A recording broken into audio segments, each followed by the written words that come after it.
ආයිබෝන් කියලා සාදරයෙන් ආදරයෙන් පිළිගන්නවා මිස්ටර් පොලිටිකල් YouTube නාලිකාවට. මාර වීඩියෝ එකක් තියෙනවා පළවෙනි එක. වීඩියෝ හතරක් ගෙනලා තිනවා බලන්න ලෑස්ති වෙන්න. හරි. ඊයේ දවසෙත් report එකක් ඇදුණා channel එකට. ඉතින් මාර scene එකනේ. කරන් යන්න අමාරුයිනේ. ඒක දිගට වැඩ ටික කරන් යන්න අමාරුයිනේ. ඉතින් ඔයගොල්ලෝ උදව් කරන්නේ නැහැ. මම මොනා කරන්නද කියලා හිතා ගන්නත් බෑ. ඉතින් අර මේ මම ආදරේට පටන් ගත්ත වැඩසටහන නවත්තන්නත් බෑ. දවස් දෙකක් නවත්තපු ගමන් මිනිස්සු කීප දෙනෙක් හරි කතා කරලා මල්ලි කරන්න කියනවා. ඉතින් හිතා ගන්න බෑ. කරන්න කිව්වට උදව් හම්බ වෙන්නේ නැහැ. අනේ මන්ද මොනා කරන්නද කියලා ඊයේ දවසෙත් report එකක් වැදුණා channel එකට. ඉතින් බලමු පුළුවන් තරම් උපරිම දුවන්න. මම මේ දවස් කීපයක් අරන් එනවා. මේ දවස් ටිකේ මම නිකන් ඉන්න නිසා පට්ට ගේමක් දෙන්න ඕනේ JP එකත් එක්ක හැප්පෙන්නනේ. හරි. ඉතින් මේ පැත්තවල උදව් කරන්න පුළුවන් ඔයගලන්ට අනිවාර්යෙන් උදව් කරන්න. ගොඩක් අයට කිසි ප්‍රශ්නයක් නැහැ. හැමදාම කරන අයට සල්ලි තියෙන අයට ඉතින් ප්‍රශ්නයක් නැහැ. ඒගොල්ලෝ channel කරනවා. ඉතින් මේකේ මේ report වදින්නේ මම අනිත් අයගේ videos එක්කනේ දාන්නේ. ඒක නිසා ඒගොල්ලන්ට ටක් ගාලා හිතිච්ච ගමන් කෙලවෙ කරන්නම පුළුවන් ඉතින්. බලමු. දුක හිතුණා. ඊයේ 7යි ගානට වැදුනේ. 7:45 විතර. බලමු කරන්න පුළුවන් වේද කියලා. හරි එහෙනම් මේ වීඩියෝ තියෙන හතරක් පළවෙනි වීඩියෝ බලන්න ඕනේ. මාර ලස්සනයි. අද මැතිතුමිය කියනවා මොරටුවට ගිහිල්ලා මේ මොරටුවේ ඉන්න පොල් මදුරුව ගැන. ඔව් අවුරුද්දකට විතර කලින් අන්තිමට ඊයේ වෙනකොට නිවුස් එකක් යනවා මොරටුවේ කැම්පස් එකක් වහලා මදුරුවෝ ඉඳලා. දැන් මොරටුව විතරක් නෙමෙයි දැන් මේ කුරුණෑගල මේ පැත්තේ ඉන්නේ පොල් මදුරුව. පොල් ඉස්සර නම් හිටියේ මොරටුවේ විතරයි. දැන් මුළු ලංකාවෙම පොල් මදුරුව. ආතල්නේ වීඩියෝ දෙකක් තියෙනවා දෙකම එකපාර බලලෙමු. ඊට කලින් කියන්න ඕනේ channel එක subscribe කරන්නත් ඕනේ. ඒ වගේම මේ channel කීපයක් මම එකතු කරලා තියෙනවානේ. මේ channel හතරයි මෙතන තියෙන්නේ. යට තියෙන subscribe button එකේ ඔය channel හතරම subscribe කරලා bell icon click කරලා බලන්න. දවස ගානේ ඔගේ videos දානවා මම වැඩසටහන කරනකම්. හරිද? පුළුවන් උපරිම ගේමක් ගන්න කොච්චර report කරත් පුළුවන් විදියට යනවා ඉතින් ඈ. හරි එහෙනම් ඒකත් මතක් කරන්න අතර යන් අපි එන වීඩියෝ දෙක බලලෙමු. මෙවර පළාත් පාලන මැතිවරණය වෙනුවෙන් ජාතික ජනබලවේගය සංවිධානය කළ ජනහමු මාලාවේ අවසන් ජනහමුව අග්‍රාමාත්‍ය ආචාර්ය හරණි අමරසූරිය මෙනවේගේ ප්‍රධානත්වයෙන් මොරටුව තෙලවලදී පැවැත්වුණා. සජබේ දැන් අපිට විහිළු සපයන පොඩ්ඩක් අපිව රිලැක්ස් කරන අපිව බලා ගන්නවා. ඒ විකට රෝල් එක අපි ඒගොල්ලන්ට බාර දෙමු. කමක් නැහැ. මදුරු ප්‍රශ්න එහෙම කොහමද? අපෝ තමයි මොරටුවේ තරම් විශාල මදුරුව මම නම් ජීවිතේට වෙන කොහෙවත් දැකලා නැහැ. පොල් ගෙඩි වගේ. හරිම පෘෂ්ටිමත්. හොඳට කන්න බොන්න දෙනවා. ඉතින් ඒ නිසා මේවට අපිට විසඳුම් ඕන. එහෙමනම් සුදුසු නගර සභාවක් අපි හදා ගන්න. ඒ සඳහා ඔබට මැයි 6 වෙනිදා අවස්ථාවක් තියෙනවා. මේ අතර පවතින ඩෙංගු අවදානම සැලකිල්ලට ගනිමින් මොරටුව විශ්වවිද්‍යාලය ලබන 21 වෙනිදා දක්වා తాවකාලිකව වසා දැමීමට කටයුතු කර තිබෙනවා. එහි උපකුලපති මහාචාර්ය එන්.ඩී. ගුණවර්ධන මහතා පැවසුවේ ඩෙංගු වැළඳුණු සිසුවියන් 40ක් මේ වන විට වාර්තා වී ඇති බවයි. මොරටුව විශ්වවිද්‍යාලයේ පිහිටි කටුබැද්ද ප්‍රදේශය අධි අවදානම් කලාපයක් ලෙසද නම් කර තිබෙනවා. ඩීඑස් මහත්තයාට ඩෙන්ගු. එහෙමද? මෙහෙම ඇදෙන්නේ නැත්තේ. මෙහෙම තමයි කියන්නේ. ඩීඑස් මහත්තයාට ඩෙන්ගු. ඒගොල්ලන්ට සෑහෙන කාර්යයක් කියලා බැරිම තැන අපිට කිව්ව වෙනවා අඩ්ඩාන්ට. මේ පියති අනිවාර්යයෙන්ම අපිට නොදැක්කන්සේ ඉන්න බෑ. හරිද? 16 වෙනිදා උසාවිය දිනේ. මුගේගොඩ උසාවියට එන්න ඕනේ. ඔයා එන්න ඕනේ. හරිද? අයම් කාර්යාලය යනවා වාරණය කරනවා නේ.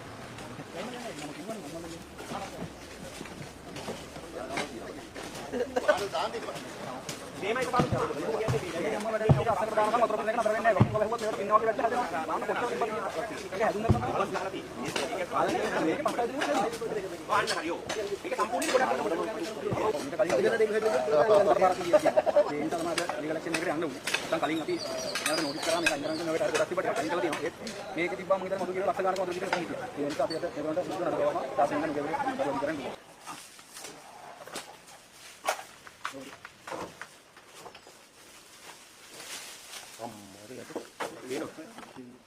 Ready no to eh?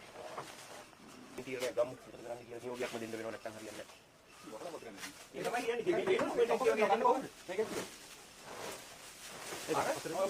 Ata nara? Pero ni ara? Ni ara? Ni ara bukan ini giat dan apa kita dengue di mana bukan hari.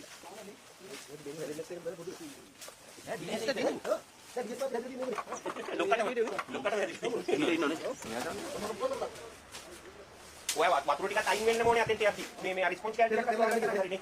Sponge කෑලි ටිකක් හොයාගත්තා නම් අර වතුර ටික මේ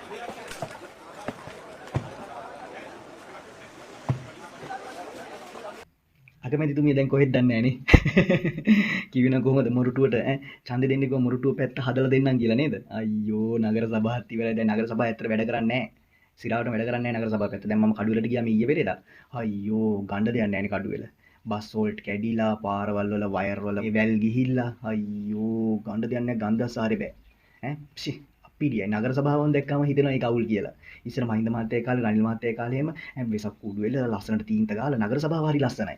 අයියෝ දැන් නගර සභාව බලහම්කෝ. අයියෝ එපා වෙනවා අපිරියයි. කොහෙද මම මුම්මේ ඩෙන්ගු නෙමෙයි මොන මගුලක්වත් මුන් නවත්තන්නේ මුන් ආතලගේ උදේට නැගිටිනා මොන හරි කියනවා බුදිය ගන්නවා රැයට කාලගන්නේ හැත්ත. හරි තව වීඩියෝ දෙකක් තියෙනවා බලන්න. අනිවාර්යෙන් ඒක බලන්න ඕන දෙකක්. මේක සජබේ මන්ත්‍රීවරයෙක් කියන්නේ මේක අනිවාර්යෙන් බලන්න. මෙයාගේ මේ තොරතුරු අනිවාර්යෙන් වැදගත් ඕගලන්ට. බලන්න ඕනේ. 1977 ජේ.ආර්. ජයවර්ධන මැතිතුමා මේ රටේ සුසමාදර්ශී වෙනසක් ඇති කරනවා. අපනයනය මත පදනම් වූ ආර්ථිකයක් බවට ශ්‍රී ලංකාව පරිවර්තනය කරනවා. ඔහු ඒකට ඉලක්ක කරගන්නේ නිදහස් වෙළඳ කලාප, විදේශ ආයෝජන, විදේශ රැකියා, ඇඟලුම් කර්මාන්ත වැනි දේවල්. අපේ රටේ ලොකු වෙනසක් ඇති වෙනවා ඒකත් එක්කම. මේ කාල පරිච්ඡේදය තුළ 77න් පසුව මේ රට වෙනස් වෙන්න පටන් ගන්නවා. මේ රටේ විශාල වශයෙන් ආයෝජන ගලාගෙන එනවා. හැබැයි දිගටම මේකට අරියාදු කරන්නේ මේ වාමවාදී සමාජවාදී කඳවුරු ජනතා විමුක්ති පෙරමුණ. 1980 ඇත්තටම මේ රටට විදේශ ආයෝජන ගෙන යාම සඳහා විශාල මහා පරිමාණයේ සමාගම් එනකොට ජපානයේ ලොකුම වාහන නිෂ්පාදකයෝ වෙන Honda, Toyota, Mazda වැනි සමාගම් සහ අනෙකුත් ලොකු ආයෝජකයන් ශ්‍රී ලංකාවට එනවා. ඇවිල්ලා ආයෝජනය කරන්න තීරණය කරනවා. හැබැයි ඒ වෙනකොට මේ මොහොතේම මොකද වෙන්නේ? ජනතා විමුක්ති පෙරමුණේ කණ්ඩායම මහා පාරට බහැලා මේවා වළක්වන්න කියලා අරියාදු කරලා බාධා කරලා රට විනාශ වෙනවා. විදේශිකයන් මේ රට අල්ලගනි, මේ රටේ ස්වෛරීත්වය නැති වෙයි කියන ජනප්‍රිය සටන් පාට කියලා ඒ මිනිස්සු ලොකු කඩාකප්පල්කාරී ක්‍රියාවල් කරලා ඔය සමාගම් ටික අන්තිමට ඔක්කොම අකුලගෙන යනවා. ප්‍රතිඵලය මොකද්ද? ඔවුන් ගිහිල්ලා තායිලන්තේ, මැලේසියාවේ, ඒ වගේම ඉන්දියාව වගේ රටවල් වල ඔවුන්ගේ නිෂ්පාදන ආරම්භ කරලා ඔය රටවල් දියුණු වෙනවා. අපි එක තැනකම කැරකෙනවා. ඒක නෙවෙයිද 74 සාපය? ඔවුන්ම කරපු දේ නෙවෙයිද 74 සාපය? ඒ වගේම තමයි රෝහණ විජේවීර ජනතා විමුක්ති පෙරමුණේ නායකයා ජේ.ආර්. ජයවර්ධන මහත්තයා නිදහස් වෙළඳ කලාප සංකල්පය ආරම්භ කරනකොට මුළු ආසියාවේම පළවෙනි මොඩලය ශ්‍රී ලංකාවේ පටන් ගත්තේ. හැබැයි රෝහණ විජේවීර ප්‍රකාශයක් කළා කියනවා අපි බලයට ආවම මේ ආණ්ඩු පෙරලලා ජනතා විමුක්ති පෙරමුණෙන් මේ ආයෝජකයෝ ඔක්කොම පන්නලා දාලා උන්ට සපයක්වත් වන්දි ගෙවන්නේ නැහැ කියලා. ඕක 74 සාපයක් නෙවෙයිද? ඕක තමයි සාපය. දිගටම මේ රටට අරියාදු කරේ ඔය වාමවාදී සමාජවාදී ජනතා විමුක්ති පෙරමුණේ කණ්ඩායම. ඒකයි අපි මෙහෙම එක තැනක කැරකුනේ.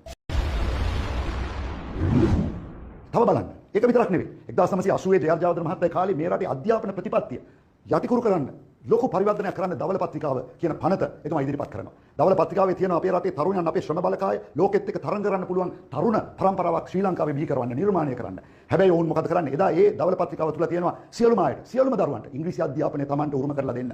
ඕකට විරුද්ධව මහපාරේ වහිනවා. ජනතා විමුක්ති පෙරමුණ මුළු රටම ගිනි තියනවා. ඕකට විරුද්ධව ඕ පනතට විරුද්ධව ඉංග්‍රීසි අධ්‍යාපනය එපා කියලා කියනවා. අන්තිමට ආණ්ඩුවට සිද්ධ වෙන්නේ බලපෑම් මත ඕක අකුල ගන්න. හැබැයි කොච්චර ලොකු පාඩුවක්ද? අද JVP එකේ නායකයන්ගේ දරුවෝ කොහෙද ඉගෙන ගන්නේ? ඉංගලන්තේ, ස්විට්සර්ලන්තේ, අයර්ලන්තේ. ඔවුන්ගේ මන්ත්‍රීවරුන්ගේ දරුවෝ පිටරට ඉංග්‍රීසියෙන් ඉගෙන ගන්නවා. ඔබගේ දරුවන්ට ඉංග්‍රීසි අහිමි වුණා. පොඩ්ඩක් කල්පනා කරන්න. එදා Toyota, Mazda, ඒ වගේම Honda සමාගම් ටික මෙහි ඒ කර්මාන්ත ඇති කරලා තිබ්බනම් ඔබගේ දරුවන්ගේ ජීවිතෙම වෙනස් වෙන්නේ නැද්ද?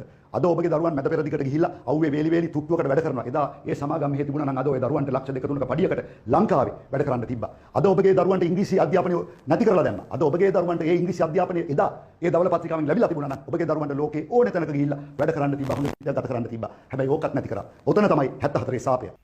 ඇත්තනේද සිද්ධිය? ඇත්තනේ කතාව. මේගොල්ලෝ මේ රණ්ඩු කරලා අරගලා අරව මේවා තියලා කෑ ගහපු නින්දා ගොඩක් ව්‍යාපෘති නැවතුණා.